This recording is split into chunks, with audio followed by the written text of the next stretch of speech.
প্রতিদিনের রান্নায় পটল তো কম বেশি সবার বাড়িতেই হয়, কিন্তু পটল যদি একটু অন্য রকমভাবে রান্না করা যায় তাহলে সেই চেনা সবজিটাই হয়ে উঠতে পারে এক্কেবারে নতুন স্বাদের। আজকের রান্নায় থাকছে গোলমরিচের হালকা ঝাঁঝ, মৌরির সুগন্ধ, আরও একটা উপকরণ থাকছে। রান্নাটা পুরো না দেখলে কিন্তু জানতেই পারবেন না। তবে চলুন শুরু করে দিই।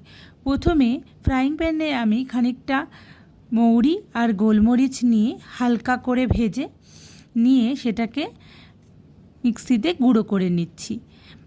এক্ষেত্রে ভাজাটা একদম হালকা হবে। এরপর ওই একই ফ্রাইং প্যানে তেল নিয়ে আমি পটলগুলোকে যেভাবে ঠিক দেখাচ্ছি ওইরকমভাবে কেটে ভেজে নিচ্ছি। ভাজাটা একটু ভালো মতোই ভাজতে হবে, মানে বেশ লাল লাল হবে ভাজাটা। আর এই পটলগুলো ভাজার সময় আমি একটু নুন হলুদ দিয়ে দিয়েছি। তোমরা যদি চাও আগে থেকে নুন হলুদ মাখিয়ে রাখতে পারো, সময় কমের কারণে আমি এভাবেই করেছি। এরপর ভাজা পটলগুলোকে একে একে তুলে নিয়ে ওই একই তেলে দিয়ে দেব কেটে রাখা লম্বা লম্বা করে আলু। তোমরা চাইলে আলুটাও স্কিপ করতে পারো, আমার বাড়িতে যে কোনো সবজিতেই একটু আলুটা ব্যবহার করা হয়। এই আলুটা ভেজে নেওয়ার পরে ওই একই তেলের মধ্যে আমি খানিকটা মৌরি আর কয়েকটা তেজপাতা ফোড়নে দিয়ে দিয়েছি। একটু গন্ধ বেরিয়ে আসলে এখানে আদা বাটাটা দিয়ে দিচ্ছি, আর দিয়ে দিচ্ছি নুন হলুদ।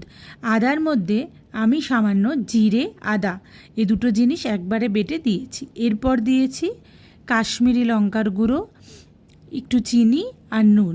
চিনিটা দিলে রান্নার সময় বা মশলা কষানোর সময় রঙটা খুব ভালো আসে। রান্নাটা পুরোপুরি দেখলে বুঝতে পারবেন কতটা সুন্দর রঙ এসে গেছে। এরপর যে মশলাটা আমি মিক্সিতে গুঁড়ো করে রেখেছিলাম সেটা প্রায় 2 চামচ মতো আমি ছড়িয়ে দিয়েছি। এরপর ভালো করে মশলাটা কষিয়ে নেব। এই মশলা কষাতে কষাতেই আমি কিন্তু এর মধ্যে আলুটা দিয়ে দেব, তাতে করে আলুটা আগেই সিদ্ধ হয়ে যাবে। আর একটু কষিয়ে নিয়ে তারপর ভেজে রাখা পটলগুলো দিয়ে দিয়েছি।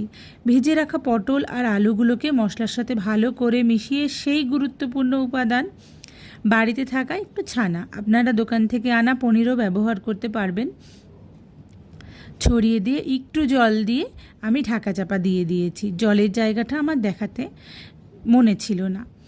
এরপর এই যে পনিরটা দিলাম, পনিরটা দিয়ে কিন্তু আমি ভালো করে নেড়ে দেব। নেড়ে দিয়ে অল্প একটু, মানে আমি হাফ কাপ মতো জল দিয়েছিলাম, যেটা কিনা আপনাদের কাছে দেখাতে একদম ভুলে গিয়েছি।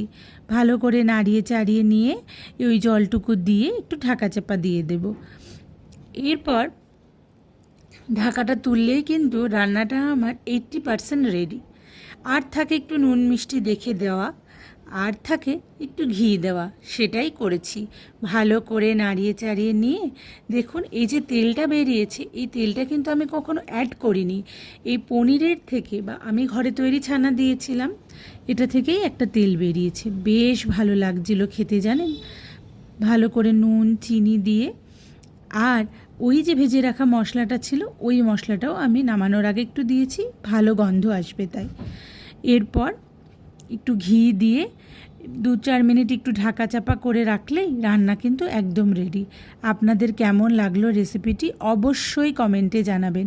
আর এই সুন্দর সুন্দর রেসিপি দেখার জন্য আমার চ্যানেল ঝিলিকের শখের রান্নাঘর পেজটি ফলো করে দেবেন। আজ আসছি, সকলে ভালো থাকবেন, সুস্থ থাকবেন। কাল দেখা হচ্ছে আবার একটি নতুন রেসিপি নিয়ে। টাটা।